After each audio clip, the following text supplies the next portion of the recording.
Social पंडित में आप लोगों का स्वागत है। ठीक है, आज जो हम लोग टॉपिक देखेंगे वो है एफआईआर। ठीक है, और एफआईआर में ही एक विशेष प्रकार का एफआईआर, जीरो एफआईआर। बहुत सारे लोगों को एफआईआर तो पता होता है क्योंकि अपने जीवन में या तो वो कभी किसी को एफआईआर करते हुए देखा है या खुद एफआईआर किया है। ठीक है, तो अगर मैं एफआईआर के बारे में बताऊं जिसका कि फुल फॉर्म होता है फर्स्ट इंफॉर्मेशन रिपोर्ट, यानी कोई भी मामला होती है उसके लिए हमें सबसे पहले बगल के पुलिस थाने में हम लोगों को एक एफआईआर दर्ज कराना पड़ता है, यानी कि एक रिपोर्ट देना पड़ता है कि ये मामला हुई है। ठीक है, हमारे साथ अगर कोई भी गलत चीजें होती है तो इसके लिए हम लोग विपक्ष के जो भी लोग होते हैं उनके अगेंस्ट एफआईआर दर्ज कराते हैं कि ये सब लोग हैं, ठीक है, और ये हमारे साथ गलत किए हैं, तो एक रिपोर्ट हम लोग पहले थाना को, ठीक है, दे देते हैं। तो इसके बाद जो भी थाना नजदीक के होते हैं वो उस पर कार्रवाई करते हैं।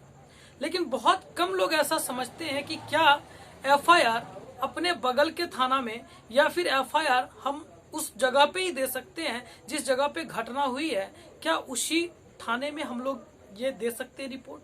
क्या उसी थाने में रिपोर्ट दर्ज कराई जा सकती है? बहुत सारे लोगों को ये कंफ्यूजन होती है।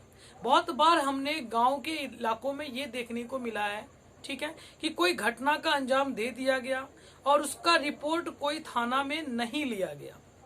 आखिर ये क्यों?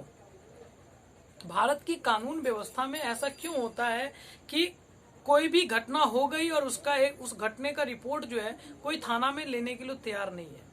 तो इसका सिंपल सा रीजन है कि घटना स्थल जो होती है वो घटना स्थल जिस थाने के अंतर्गत आती है वही उस केस को हैंडल करेंगे, वही उस पर कार्रवाई करेंगे। ठीक है, लेकिन कुछ ऐसे भी घटना होती है जिसके लिए आप किसी भी थाना में मुकदमा दर्ज करा सकते हैं, किसी भी थाना में रिपोर्ट दर्ज करा सकते हैं। ठीक है, और इस रिपोर्ट को ही जीरो एफआईआर के नाम से जाना जाता है। मैं आपको जीरो एफआईआर और भी थोड़ा सा विस्तार से समझाने का कोशिश कर रहा हूं। जीरो एफआईआर हाल ही में आप लोगों ने सुना होगा प्रियंका रेड्डी केस। ठीक है, बहुत ही मार्मिक घटना है प्रियंका रेड्डी केस कि आंध्र प्रदेश की एक डॉक्टर जिसको कि मार दिया जाता है। ठीक है, और उस घटना में जो एफआईआर की सिस्टम थी बगल के थाने में एफआईआर लेने से भी मना कर दिया गया था। तो वहां पर एक ये प्रावधान जबकि है कि जहां पे घटना होती है अगर वो घटना संज्ञेय है, संज्ञेय का मतलब मैं आपको समझाता हूं, अगर वो घटना आपराधिक घटना है, गोली कांड है, रेप है, बलात्कार जैसी घटना है, ये सब अगर मामला है तो वो संज्ञेय मामला कहा जाता है और ऐसी घटना का रिपोर्ट हम लोग किसी भी थाना में कर सकते हैं। हाँ, अगर वो घटना स्थल उस थाने के अंतर्गत नहीं आती है फिर भी हम उसका रिपोर्ट वहां पे दर्ज कर सकते हैं। ठीक है, वो रिपोर्ट जो वहां पे दर्ज की जाएगी उस पर कोई भी नंबर नहीं चढ़ाया जाता है और इसीलिए हम उसे बोलते हैं जीरो एफआईआर।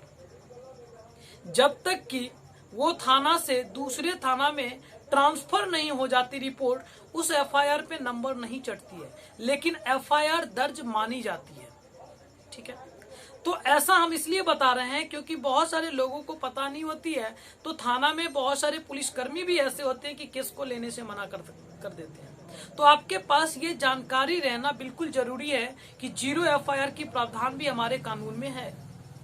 ठीक है, और वो जीरो एफआईआर की जानकारी आपको होनी चाहिए कि कोई भी संज्ञेय घटना है उस घटना का रिपोर्ट आप किसी भी थाने में कर सकते हैं।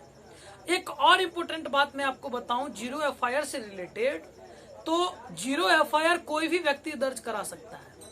ठीक है, वो घटना स्थल पर है या नहीं है, उस घटना की अगर सूचना मिलती है तो वो जीरो एफआईआर दर्ज करा सकती है और उसके एफआईआर दर्ज करने पर ही जो भी लोग होंगे घटना को अंजाम देने वाले लोग, उन पर कार्रवाई की जाएगी।